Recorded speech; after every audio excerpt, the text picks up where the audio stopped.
Welcome to TradeTheNBA.com. This is John's report is for the 10th. Well, we had a modest continuation. We had a little bit of pullback into it, but pretty much held 76% from a daily standpoint on the ES. It was all clean. We still have magenta over yellow, and that took place literally on the 50% retrace move, and we started right above right after that. And while we're in the continuation mode, which is still just sideways action, almost dipping into what would be a buy configuration. And if it happens, you'll look to move into the 71.50 range easily. So we'll see if that plays out that way. If we get a continuation within the strength, and of course, this new fund money coming in, we'll see how long these buyers can lift with not a whole lot of short activity. I mean, you had the original push, but now they got to lift it on their own, and that's not so simple task to do. NQ trailing badly from this, and similar readings, just not quite the enthusiasm, and not surprising. It's far ahead of where the S&P was before. So it's a little bit of the broader market just kind of catching up. From a treasury, again, irrelevant to most things. They, pretty much consider the dollar dead, and everyone is trading everything else, thinking it's somehow better. But the reality is, the U.S. economy is poised to potentially have a solid recovery if things don't implode. It's really right on that teetering edge there. But this is the problem: oil, and until it's brought under control and brought down to a reasonable level.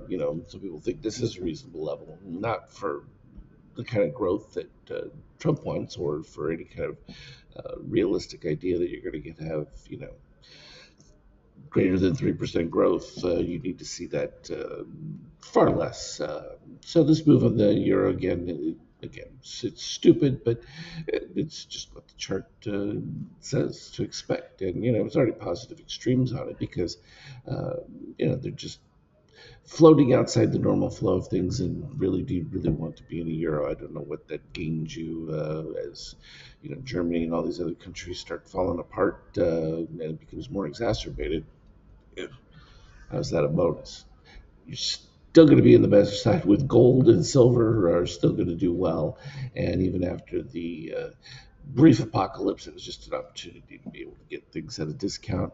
A little bit different when you view it from a Bitcoin standpoint because, relative to the NASDAQ, it is traded even weaker than, the NASDAQ has. So that's just been, some of this transitional move that as institutions everything get into the situation, and more shorting is capable when you have that thin liquidity. It makes it easy to make these kinds of moves, but a day or two and it can be right back where it was. So it's not worth getting dramatized over. It just becomes an opportunity to clearly follow with the charts. I mean, you can see it all the way back from October of last year. We've been at sell signal for the most part. Brief period here in the beginning of the year where things looked a little bit rosier, and that flipped over quite quickly. We had the MBI weight spike, and then you dip below the 25 level, and that from 3,000 range has led to exactly where we are here, which is almost another halving of that. So yeah, so much for all those people who thought that it was going to $1 million overnight. Whatever. From a 50K standpoint, we had the weakness coming through, and then boom, it turned around right there. We ended up with the blue over the gray as well as the magenta leading. You'd already had a deep move of steel below the negative 13.5, so it's just a matter of waiting for that to get above it. And sure enough, that once it did, that's what sparks the turnaround and moved it.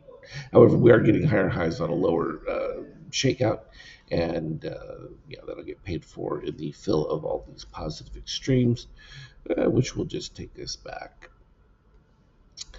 really to those lows there. Then actually the latest ones were right here. We've almost filled those back. Won't take much to get to below them, and then things can make another run.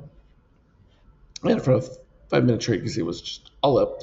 So call buyers having a dream, and option guys will probably want to drive that down a little bit to kill some of that gamma. Right now in the European session, a bit up and down, but pretty much at the zero line. So all clean.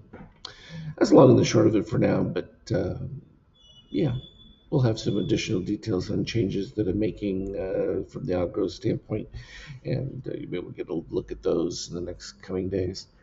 As always, anything relevant, I'll put on the team chat. Have a good one.